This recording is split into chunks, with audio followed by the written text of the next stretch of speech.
اور اس اطاعت میں صرف یہ اطاعت ہی نہیں آتی کہ وہ کہے کھانا لا دو تو لا کے رکھ دے، اور وہ کہے کہ بازار چلو تو ساتھ چل دے. اس اطاعت میں شوہر کی جسمانی ضرورت پوری کرنے کی اطاعت بھی شامل ہے، جسے بعض اوقات بہت سی پڑھی لکھی خواتین اپنے حق میں ایک ظلم سمجھنے لگتی. ایک دفعہ کہیں میری ملاقات ایک خاتون سے ہوئی، کیمبرج یونیورسٹی سے انہوں نے لا میں ایم فل کیا تھا. تو مجھ سے کہنے لگی کہ میرا ایک مسئلہ ہے. میں نے کہا بتائیے. کہنے لگی کہ میرا شوہر مجھے ریپ کرتا ہے میری مرضی کے بغیر. میں نے کہا قانون پڑھ کے قانونی ٹرمز ہی گھر میں بھی استعمال ہوں گی. شوہر اور ریپ، میرا تو سر چکرا گیا. یہ بات بہت ڈھکی چھپی ہے لیکن چونکہ دین کا ایک حصہ ہے اس لیے بتانا ضروری ہے. بہت سے گھرانوں میں خرابیاں اور بہت سے گھرانوں میں لڑائیاں اور بدمزاجیوں کی جو روٹ کاز ہے وہ یہاں سے شروع ہوتی ہے، جسے کوئی نہیں کھولتا. نہ کوئی ماں بتاتی ہے، نہ کوئی استاد بتاتا ہے، نہ کوئی اور اچھا مشورہ دیتا ہے کہ اس معاملے میں اللہ نے شوہر کو حق دیا ہے اور عورت پر لازم کیا ہے کہ وہ شوہر کی اطاعت کرے. لیکن جب عورت کا ایک موڈ ہی صرف ریزسٹ کرنے کا بن جائے اور شوہر کو صرف یہ انڈرسٹینڈنگ ہو کہ اس نے تو میری بات ماننی ہی نہیں، تو یہ چیز بہت سی تلخیوں کو جنم دیتی ہے.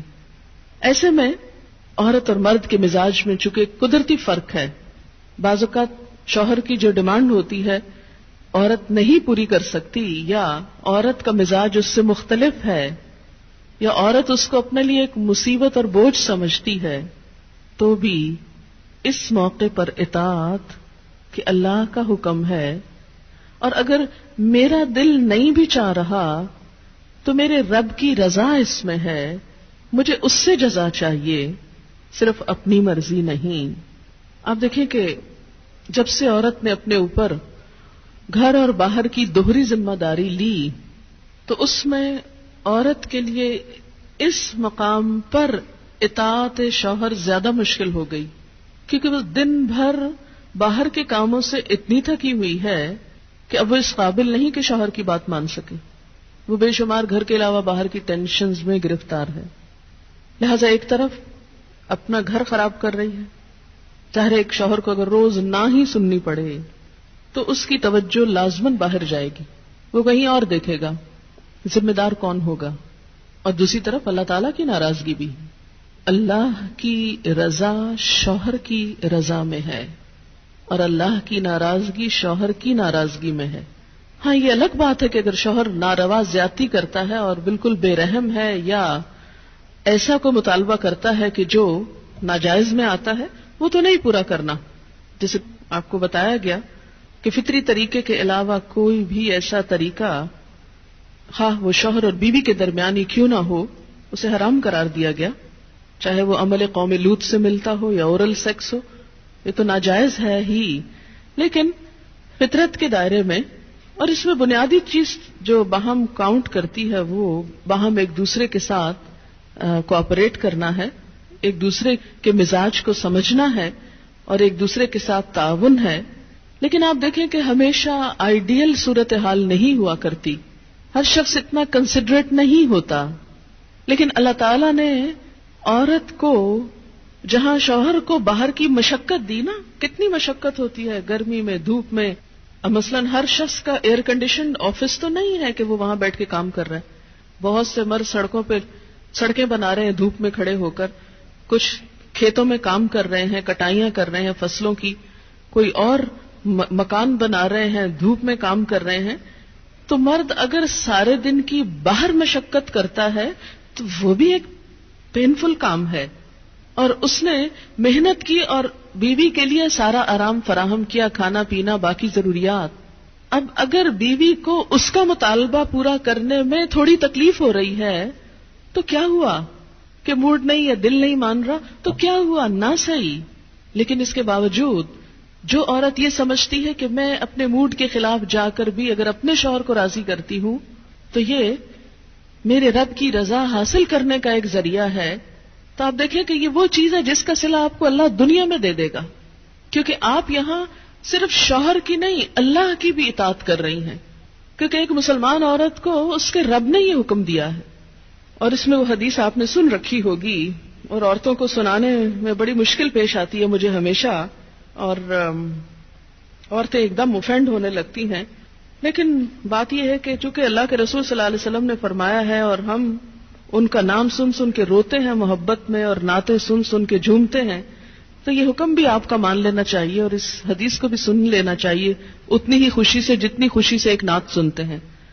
نبی صلی اللہ علیہ وسلم نے فرمایا جب مرد اپنی بیوی کو اپنے بستر پر بلائے اور وہ نہ آئے تو صبح تک فرشتے اس پر لعنت کرتے ہیں. بخاری کی روایت ہے کتاب النکاح. ٹھیک ہے اس میں کہ اگر بیوی بیمار ہے یا اسے کوئی ایسی تکلیف ہے یا کوئی جینوئن ریزن ہے تو اس میں اللہ تعالیٰ اتنے بے رحم نہیں ہے کہ وہ دیکھ رہے ہیں کہ ایک عورت بخار میں پڑی ہے اور اس کا شوہر اس سے مطالبہ کر رہا ہے اور عورت نے نہیں مانا تو اس پہ لعنت بھجوانی شروع کر دی جائے. نہیں، یہاں ایک نارمل حالات کی بات ہے. ایک عام حالات میں ایک عورت اگر اطاعت نہیں کرتی یا بات نہیں مانتی، اور اسی لیے ایک اور حدیث ہے حضرت ابو ہریرہ کہتے ہیں کہ آپ صلی اللہ علیہ وسلم نے فرمایا اگر عورت کا خاوند اس کے پاس موجود ہو تو وہ اس کی اجازت کے بغیر نفلی روزہ نہ رکھے. تو گویا شوہر کی اطاعت نمبر 1 عام روزمرہ زندگی کے کاموں میں کوآپریشن، اطاعت بمانا کوآپریشن ہے. طوعاً کا مطلب ہوتا ہے خوشی سے کام کرنا. نمبر 2 اس کی خاص ضرورت یا تقاضے کو پورا کرنے میں اطاعت. ہاں، کہاں اطاعت نہیں؟ جب وہ کوئی حرام کام کرنے کو کہے، جب وہ کوئی ناجائز کام کرنے کو کہے، جب وہ اللہ اور اس کے رسول صلی اللہ علیہ وسلم کی مرضی کے خلاف کام کرنے کو کہے. لا طاعت لمخلوق فی معصیت الخالق. مخلوق کی اطاعت جائز نہیں خالق کی نافرمانی میں. اگر اللہ تعالیٰ کسی کام پہ ناراض ہے وہ اطاعت جائز ہے. بہت سی خواتین کو دیکھا ہے جہاں اللہ کی نافرمانی ہو رہی ہے وہاں تو شوہر کی بات بھاگ بھاگ کے مانی جا رہی ہے، اس لیے کہ وہ اپنے نفس کے مطابق ہے نا. آپ سب جانتے ہیں کہاں کہاں. لیکن جہاں شوہر کی اطاعت اللہ کی رضا کے مطابق ہے لیکن ہماری رضا کے خلاف ہے تو پھر ہم وہاں نہیں بات مانتے. تو بسا اوقات ہم بظاہر اللہ کی رضا کا لیبل تو لگاتے ہیں، ہوتی اندر سے اپنے نفس کی اطاعت ہے. اور بعض اوقات شوہر کی اطاعت کا لیبل لگاتے ہیں لیکن وہاں بھی اصل میں نفس کی اطاعت ہوتی ہے کہ ہمارا اپنا دل وہی چاہ رہا ہوتا ہے جو شوہر چاہتا ہے اس وقت. بعض اوقات کئی غلط کام شوہر چاہتے ہیں نا کہ بیوی کرے، ہم خود بھی وہ چاہ رہے ہوتے ہیں ساتھ، اس لیے آڑ لے لیتے ہیں جی شوہر نہیں مانتے. مثلا سر ڈھکنا شوہر کو پسند نہیں، کیا کریں، اب شوہر کی اطاعت بھی تو اللہ ہی نے کہا. یہاں شوہر کی ہم 100% اطاعت کو تیار ہو جاتے ہیں کیونکہ اندر سے اپنا دل جو ساتھ ہے. لیکن جب رات کو شوہر بلائے تو وہاں اپنا دل نہیں، لہذا چاہے اللہ تعالیٰ کتنا ہی فرمائے سب اطاعت بھول جاتے ہیں. تو ایک مسلمان عورت، ایک فرما بردار عورت شوہر کے لیے اطاعت گزار ہے. میں کہتی ہوں کہ اگر عورتیں صرف اس آیت کے چھوٹے سے حصے جو 2 لفظ پر مبنی ہے فالصالحات کان اطاعت پر عمل کریں، ان کے گھریلو زندگی کے 50% مسائل خود حل ہو جائیں گے. آدھے مسئلے یہیں سے حل ہو جائیں گے کیونکہ مرد سیٹسفائیڈ ہوگا، اس کی نگاہیں اور عزت محفوظ ہوگی تو وہ اپنا کوئی بھی کام دل جمی سے کر سکے گا. اگر وہ مطمئن نہیں گھر کی طرف سے تو گھر تو کیا باہر بھی وہ کام درست طور پر نہیں کر سکے گا. تو فالصالحات قانتات، نیک عورتیں فرما بردار ہوتی ہیں. نبی صلی اللہ علیہ وسلم نے فرمایا بہترین بیوی وہ ہے جس کی طرف تم دیکھو تو وہ تمہیں خوش کر دے، جب تم اسے کسی بات کا حکم دو تو بجا لائے، اور تمہاری عدم موجودگی میں تمہارے مال اور اپنی ذات کی حفاظت کرے. تو ہمیں ایسی بہترین عورت بن کے دکھانا ہے.